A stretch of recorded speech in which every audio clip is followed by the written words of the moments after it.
Without any further delay, GoldFinger, welcome. Glad you could join us. Thank you. So let's just jump right in. GoldFinger, can you please tell our viewers the same thing you told me privately about the dire state of the physical gold market? As you mentioned, Jim, Switzerland is at the center of the gold refining flows for the world, and it's also a major center for vaulting.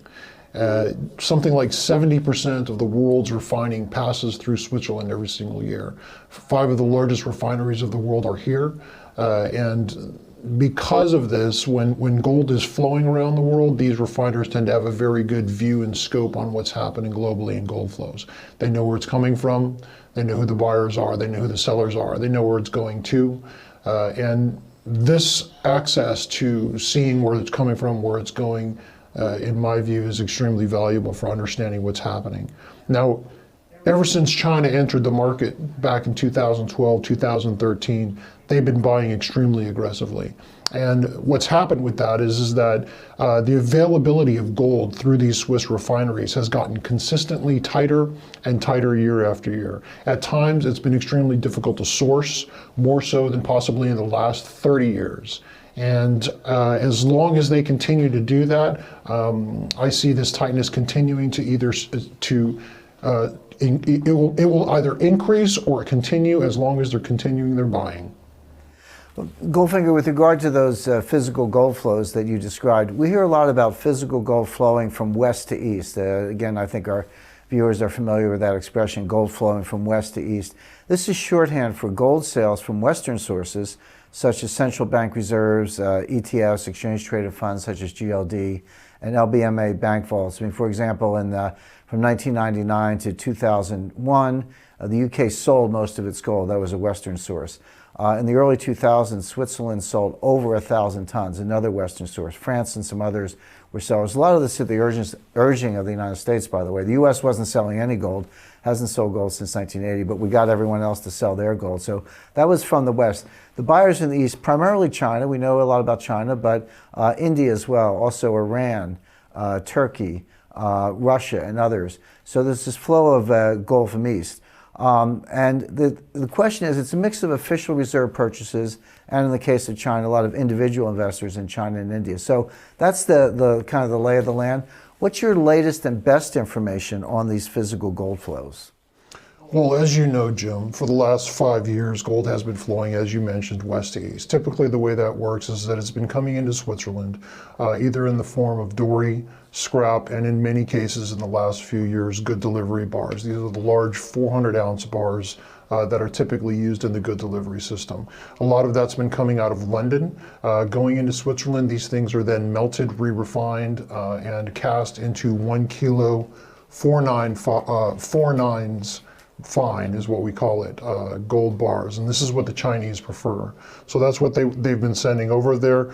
The demand has been, as I already mentioned, quite massive. The refineries have a hard time keeping up with all of it. The Chinese have been basically the buyer. Between China and India, they've been the buyer. The West has made up maybe 10% of gold purchases for a number of years. And what's changed is in 2016, at the end of 2014, India started slowing down a little bit. 2016, China has backed off. But also what's happened is that the West has really picked up its buying. And since January of 2016, there's been a huge amount of buying in the West.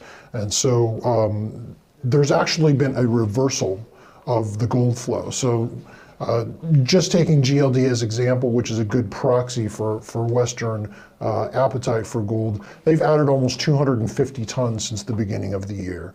And just in the last few months, over 170 tons has flowed back into London. Instead of coming out of London into Switzerland and end up going over to China and India, what's happened is China and India have backed off a little bit, and gold is starting to flow back into London.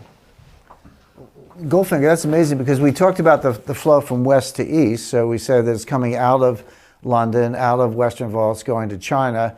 But you're saying that now that flow has started to reverse a little bit, that GLD, because of demand from Western investors, institutions, and individuals, with the price going up, that there's gold now going to the West, or more gold is being accumulated in the West. But as far as I know, the Chinese aren't sellers. So if the West is buying more, maybe China has slowed down their buying a little bit, so the market hasn't gone completely crazy. But what happens if the West and East start buying gold at the same time? So the West is still buying in London and GLD and elsewhere, but China decides for whatever reason that it's not going any lower and they want to buy more, and you have West and East buying at the same time. Could gold go to $2,000 an ounce or even higher?